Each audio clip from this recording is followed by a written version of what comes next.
Kabuhan natin Pilipino, nag-ibenta ng mga itlog at mga isda. Ito naman nakabidyo tayo na ganito para ano? Okay lang naman, di ba? Ay, sige, Aris. Ito na lalaki. Ayun, sa mga ano, walang itlog dyan. Murang benta ni Kuya Aris. Kuya Aris, ito itlog mo. 8. Ayun yung ano, isda. 8 lang, oh. Oh, mga bre. Kayo rito, ha?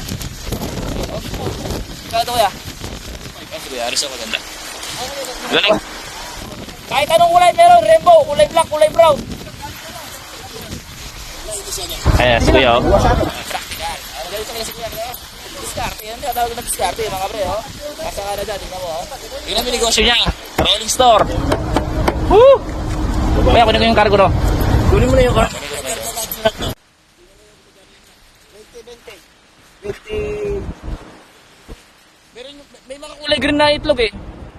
Mas masarap yung mga kulay green, eh. Sarap yan. Kulay black. Masarap yung brown kasi kinamot na. Master, kuha ka ng itlog dito, ha? Itlog ni Kuya Aris, buy one take one.